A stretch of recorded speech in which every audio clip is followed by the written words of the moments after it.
इसका एक रीज़न ये है कि यहाँ पर जो ये थाली मिल रही है बिल्कुल ऐसा लग रहा है जैसे घर में बनाया होगा। और रोटी भी आप देखिए, तवे की रोटी और बहुत पतली रोटियां हैं। कर्णप्रयाग से ऊपर शंकरसेरा नामक एक गांव है। उस गांव के खेत में माँ उमा का जन्म हुआ। कर्ण के पराक्रम और कर्ण का जो पुरुषार्थ था उससे तो सभी वाकिफ हैं, क्योंकि जब आप ऋषिकेश से चलते हैं तो इसी स्थान पर से आकर के आप बाईं ओर तो बद्रीनाथ के लिए निकल जाते हैं, और जो दाईं ओर की जो सड़क जाती है गैरसैंण होते हुए,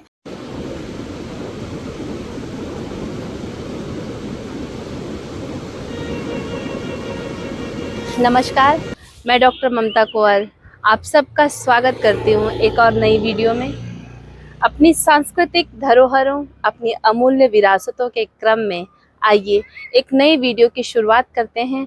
अपनी माटी, अपनी धरोहर से जुड़ी कुछ नई बात करते हैं। आज के सफ़र में हम जाएंगे पंच प्रयागों में से दूसरा प्रयाग नंद प्रयाग में। जैसा कि आपको पता है कि ये उत्तराखंड की धरती पंच प्रयागों की, पंच बद्री, पंच केदारों की भूमि है।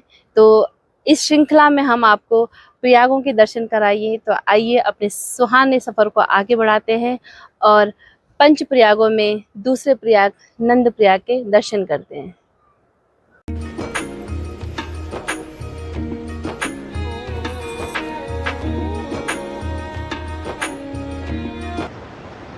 कर्णप्रयाग से बद्रीनाथ राष्ट्रीय राजमार्ग पर 22 किलोमीटर की दूरी पर है नंद प्रयाग।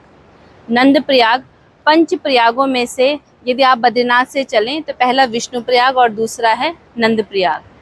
नंद प्रयाग में बद्रीनाथ से आती हुई माँ अलकनंदा और इधर ऊपर घाट क्षेत्र है, वहाँ से आती हुई नंदाकिनी का संगम होता है। और यहाँ से आगे फिर जो नदी का नाम है वो अलकनंदा ही रहता है। नदियों के विषय में ये कहा जाता है कि जब जहाँ पर दो नदियों का संगम होता है, उन दोनों नदियों में से जिस नदी की गहराई, जिसकी डेप्थ ज़्यादा होती है, संगम के पश्चात उसी नदी का नाम आगे, उसी नदी के नाम से वो संगम के बाद नदी जानी जाती है। तो यहाँ पर चूँकि नंदाकिनी का क्योंकि एक घाटी से गदेरों की जो तरह तरह के रौले गदेरे मिल करके ये नदी बनती है, तो इसकी डेप्थ कम है एज़ कम्पेयर टू अलकनंदा के। तो इसलिए इसका नाम यहाँ से फिर अलकनंदा ही रहेगा। इस नंद प्रयाग में इसका नाम नंद प्रयाग क्यों पड़ा, इसके विषय में ये कहा जाता है कि यहाँ पर महर्षि कर्ण ऋषि और एक राजा हुआ करते थे, राजा नंद। तो राजा नंद ने महर्षि कर्ण से यहाँ पर विशाल यज्ञ किसी समय करवाया था, और वो यज्ञ इतना महत्वपूर्ण था, इतना भव्य था, इतना दिव्य था कि उस यज्ञ में भाग लेने के लिए स्वयं देवता आए, और देवताओं ने मूर्ति रूप में आकर के अपना अपना भाग ग्रहण किया। तो कहते हैं कि राजा नंद की उस आबो भगत से और उस जो उन्होंने जो भी खातिरदारी की, जो भव्यता उस यज्ञ की रखी, उससे प्रसन्न होकर के महर्षि कर्ण और परमपिता ब्रह्मा ने राजा नंद को ये आशीर्वाद दिया, ये वरदान दिया कि इस पूरे क्षेत्र को राजा नंद के नाम से जाना जाएगा। इसीलिए इस क्षेत्र को नंद प्रयाग कहते हैं। और जो ये नदी आती है वो भी नंदागिरी की पर्वत श्रृंखलाओं से का जो रिसाव है उससे ये उत्पत्ति हुई ये नदियां हैं, तो इसीलिए इसका नाम नंदाकिनी है।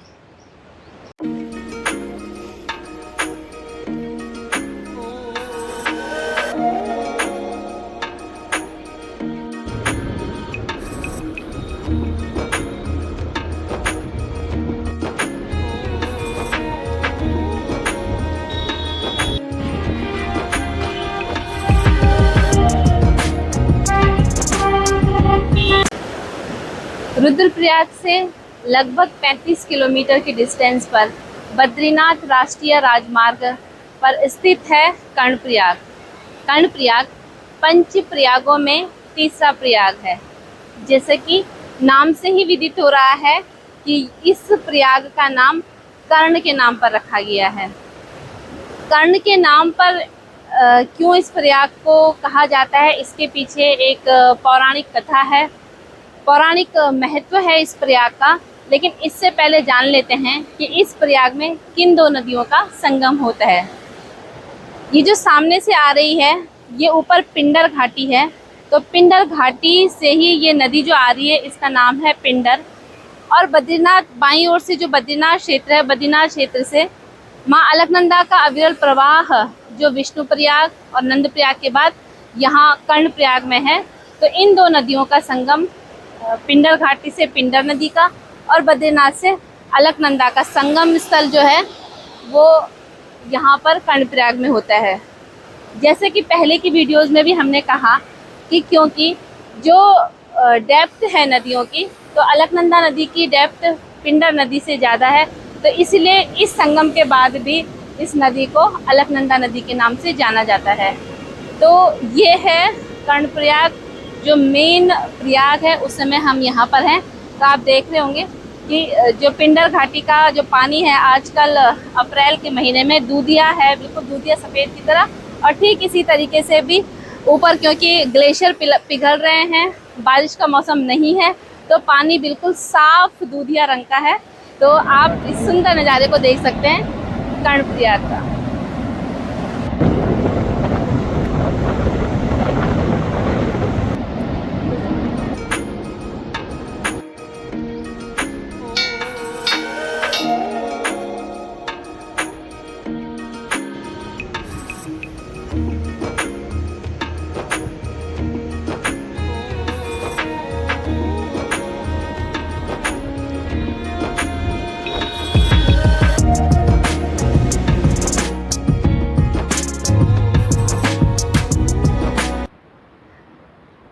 कर्णप्रयाग में इस समय हम हैं कर्ण की तपस्थली में।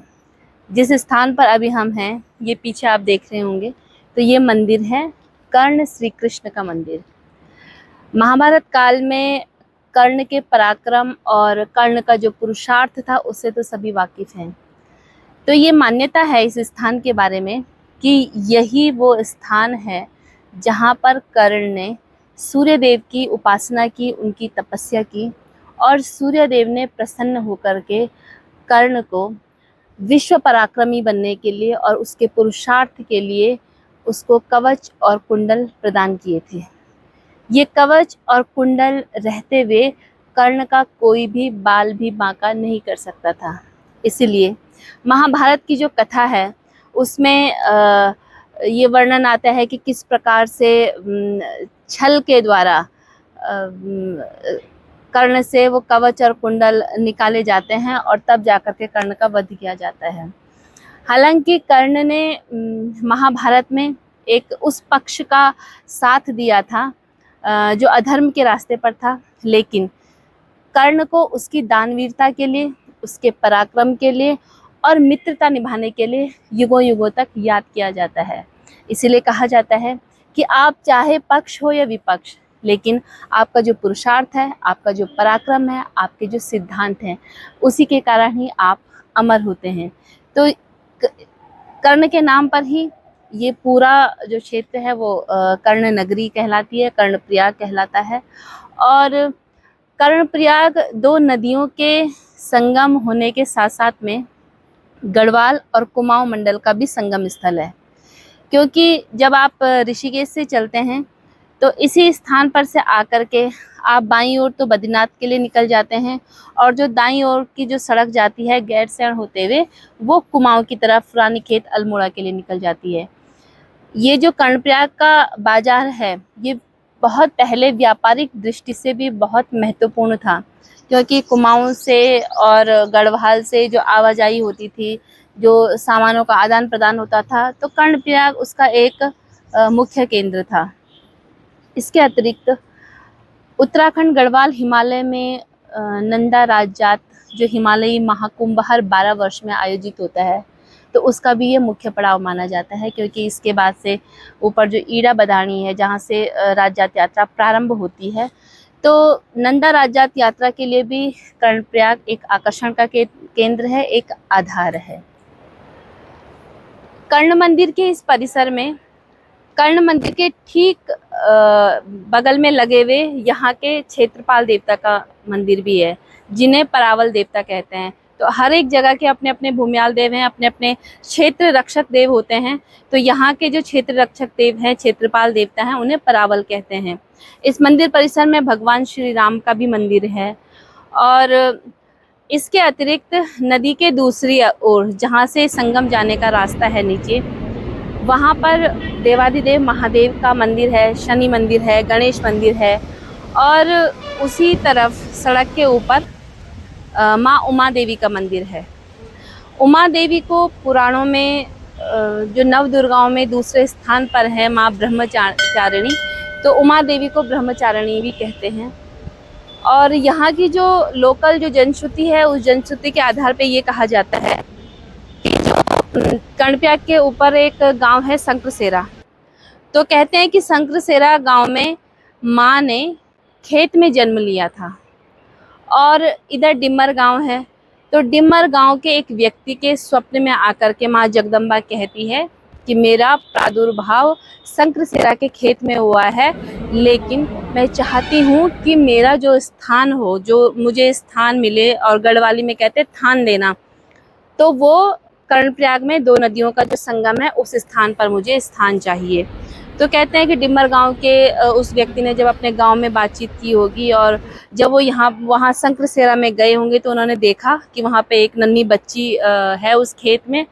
तो उसको एक देवाज्ञा मान करके उन्होंने कर्णप्रयाग के इस स्थान पर मंदिर का निर्माण किया। तब से ही डिम्मर गांव के लोग जो होते हैं वो माँ उमा के मायके के लोग कहा जाता है उनको, वो मैती लोग होते हैं। ये कहा जाता है कि 1972 से पहले यहाँ पर बहुत प्रलयंकारी बाढ़ आई थी पिंडर घाटी में। तो उस समय जो माता का मंदिर था, मूल मंदिर था, जो वो क्षतिग्रस्त हो गया था। 1972 के बाद फिर उसका जीर्णोद्धार का कार्य शुरू हुआ, और इस समय तो माँ उमा का बहुत बड़ा और भव्य मंदिर है। और माँ वहाँ पर अपने ब्रह्मचारिणी स्वरूप में माता की विग्रह मूर्ति जो वहाँ पर है वो ब्रह्मचारिणी स्वरूप में है। तो माँ उमा देवी जो है वो कर्णप्रयाग क्षेत्र के लोगों की इष्ट देवी भी हैं, आराध्य देवी भी हैं। तो कर्णप्रयाग का जो सांस्कृतिक महत्व है वो कर्ण के नाम से कर्णप्रयाग का होना, यहाँ पर माँ उमा का प्रादुर्भाव होना, देवाधिदेव उमापति महादेव का मंदिर भी यहाँ पर है, जो एक व्यापारिक और सांस्कृतिक जो रिश्तों का एक संगम है गढ़वाल और कुमाऊं का, उस दृष्टि से भी कर्णप्रयाग का अपना एक बहुत बड़ा ऐतिहासिक महत्व है।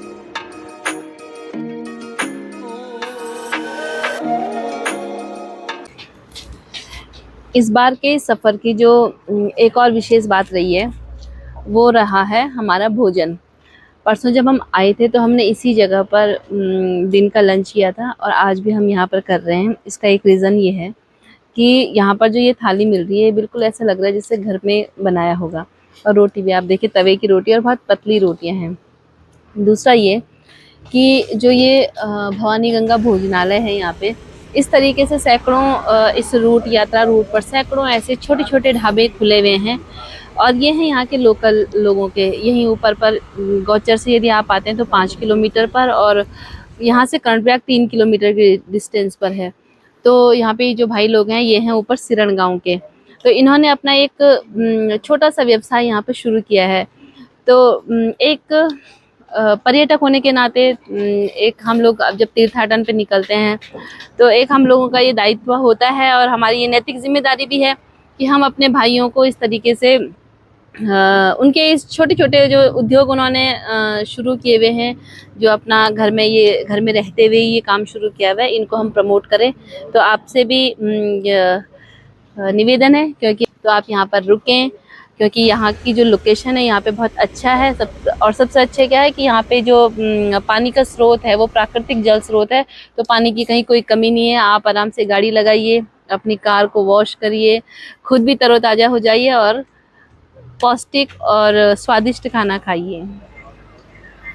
और इस तरीके से नंदप्रयाग और कर्णप्रयाग जो संगम है उसका एक्सप्लोर करने के बाद इस वीडियो को हम यहीं पर एंड करेंगे, और फिर एक वादे के साथ में आपसे विदा लेंगे कि जो अगली वीडियो आएगी वो भी आपको अपने उत्तराखंडी धरोहर, उत्तराखंडी विरासतों को लेकर के हम फिर आपके सामने आएंगे।